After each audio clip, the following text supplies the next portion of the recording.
সাইফ মুস্তাফিজ, আমরা আজিজ ভাইয়ের বেশ কিছু কথা বলছিলেন যে কোন কোন কারণে আসলে এগুলি হচ্ছে। আমরা প্রতিবেদনে দেখেছি যে আরও কোন কোন কারণগুলো আসলে এই কারণগুলো হচ্ছে। রাজনৈতিক আধিপত্য, প্রভাব বিস্তার করা, একে প্রতিপক্ষকে ঘায়েল করার চেষ্টা, এই বিষয়গুলো উঠে এসেছে এবং অসহিষ্ণুতা মানুষের মধ্যে খুব বেশি পরিমাণে। আপনার কাছে কি মনে হয় আসলে মানে এই ঘটনাগুলো নিরাপত্তা পরিস্থিতি কেন খারাপ হচ্ছে? ধন্যবাদ আপনাকে। আমার বিজ্ঞ সমালোচক এবং যারা টিভি পর্দায় দেখছেন তাদেরকে শুভেচ্ছা জানাচ্ছি। দেখেন, এই ঘটনাগুলো যে আসলে ঘটছে সেটা তো অনেক কারণেই ঘটছে এবং আমরা তো দীর্ঘদিন ধরে আসলে আলোচনাই করে যাচ্ছি।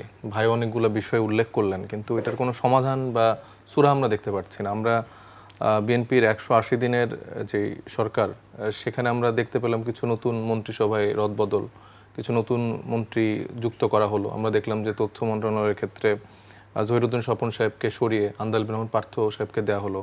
এখন উনি কি ফেইলিয়ার হিসেবে মানে সরিয়ে তাকে দেওয়া হলো, না কি ক্রাইটেরিয়াতে আসলে তাদের অ্যাসেসমেন্টগুলো করা হচ্ছে, সেটা আমার একটা ব্যক্তিগতভাবে জানার ইচ্ছা বা জনাব তারেক রহমানের কাছে বা বিএনপির যারা পলিসি মেকার আছে, যে তারা আসলে কোন ক্রাইটেরিয়াতে এই মন্ত্রিসভাকে মার্কিং করছে বা তাদের পারফরমেন্স বিচার করছে।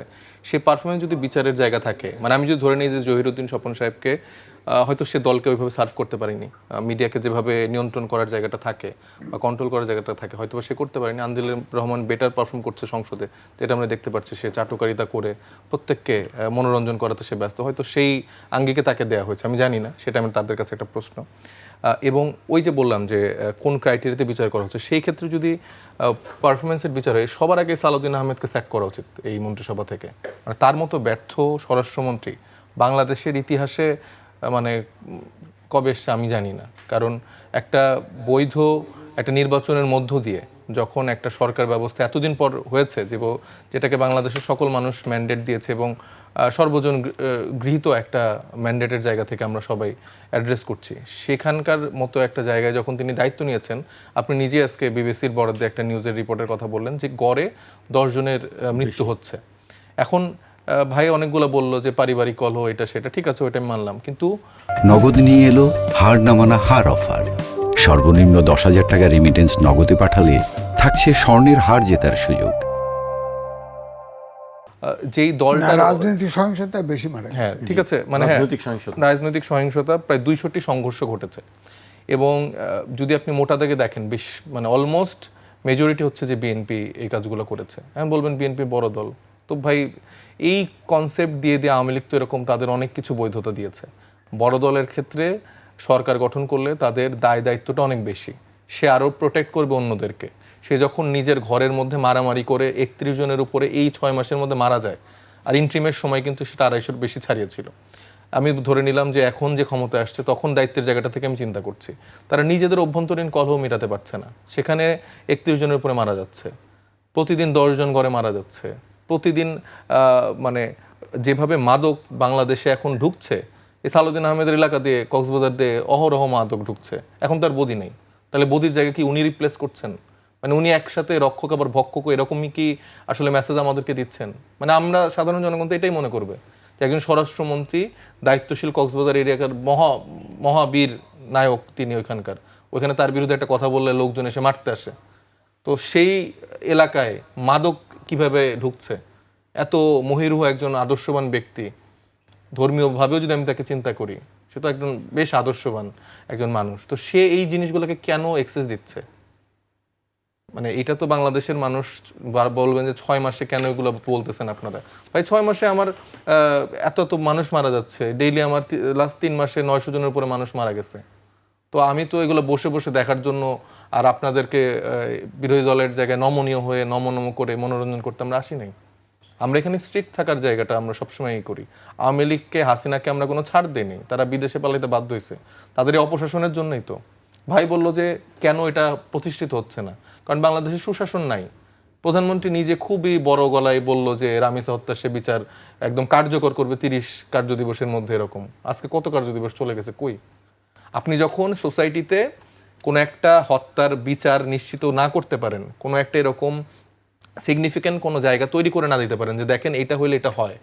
আপনি যে অ্যাসিডের যে ঘটনাটা বললো, হ্যাঁ ওইটা ওই সময় এটা আসলে থামছিল, কারণ আপনি সেই সময় দেখাইতে পারছেন যে এটা এরকম একটা ন্যাক্কারজনক ঘটনা ঘটাইলে তার এরকম মানে দৃঢ় একটা শাস্তির মধ্যে দিয়ে তার যেতে হবে। তার সর্বোচ্চ শাস্তি নিশ্চিত করা হবে রাষ্ট্রের পক্ষ থেকে। কিন্তু সে যখন পার পেয়ে যাচ্ছে, প্রতিনিয়ত আপনি খুন করলে, তারপরে আপনি বিভিন্নভাবে রাজনৈতিক হামলা করলে আপনাকে বিএনপি পুরস্কৃত করছে, তখন তো এই ঘটনাগুলো সোসাইটিতে থামবে না। আবার আপনি বলছেন যে বিচার বিভাগের এত জটিলতা, বিচার বিভাগের জন্য তো অনেকগুলো সংস্কার প্রস্তাব করা হয়েছিল, বিচার বিভাগ পৃথকীকরণের জায়গাগুলো আপনার উড়াই দিলেন কেন? এটা তো বিএনপি সরকার নিজ হাতে করছে, মানে কিসের জন্য করছে তারা? এই যে এই পুরানো রাজনৈতিক বন্দোবস্তকে টিকায় রাখার জন্য। এই আমলাতান্ত্রিক জটিলতা বলেন, এই আইন আদালতের জায়গাগুলোতে যে জটিলতাগুলো তৈরি করে রাখা হয়েছে, এগুলো তো তাদের এই সুবিধার জন্য। তাদের রাজনৈতিক নেতারা মারামারি করবে, গুম খুন করবে, তাদের দলের স্বার্থে তারা মানে তাদের সংবিধানকে তারা তাদের মতো করে ব্যবহার করতে পারবে। আর বাকি ভিন্ন মতের ক্ষেত্রে বাংলাদেশের জনগণের ক্ষেত্রে যতটা ক্ষমতা প্রয়োগ করা যায় তাদের নিষ্পেষণ করার জন্য, তাদের নাগরিক অধিকার নষ্ট করার জন্য সেগুলো করতে পারে। বাংলাদেশের আইন শৃঙ্খলার পরিস্থিতি বর্তমানে খুবই বাজে। কোন একটা নারী রাত 10টার পরে বা রাত 8টা 9টার পরে সে একা একা সেফটির সাথে মানে হেঁটে বাসায় যেতে পারবে কিনা আপনি কাউকে জিজ্ঞেস করেন তো? আপনার বাসায় মা বোন আছে, আমার বাসায় মা বোন আছে, আমরা নিজেরাই কিন্তু সেফটি ফিল করছি না।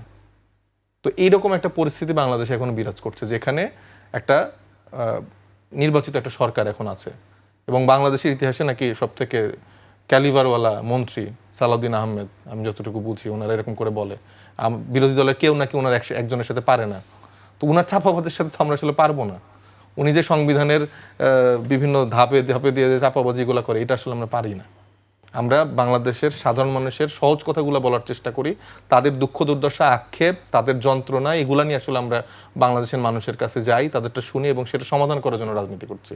তার মতো চাপাবাজি করে স্বরাষ্ট্রমন্ত্রী হয়ে ছেলেকে বিভিন্ন টেন্ডার দিয়ে এই লুটপাটের রাজনীতি করতে আমরা আসলে আসিনি। অনতিবিলম্বে তাকে আসলে বাংলাদেশ থেকে তারেক রহমান যেভাবে ওই জহিরুদ্দিন স্বপনকে সরায় পার্থ ওনাকে দিছে, এই সালাউদ্দিন আহমেদকে স্যাক করা দরকার। স্যাক করে দিয়ে তাকে এই জায়গায় একটা আসলে গুরুত্বপূর্ণ, যে আসলে এই মন্ত্রণালয়কে সামলাতে পারবে, যার আসলে অন্য কোনো বিষয়ে ইন্টারেস্ট নেই, সে দেশের নিরাপত্তা এই ব্যাপারগুলো দেখবে, তাকে আসলে বাংলাদেশে এখন দ্রুত নিয়োগ দেওয়া উচিত। উনি ব্যর্থ, এখানে আর কোনো যদি কিন্তু নাই।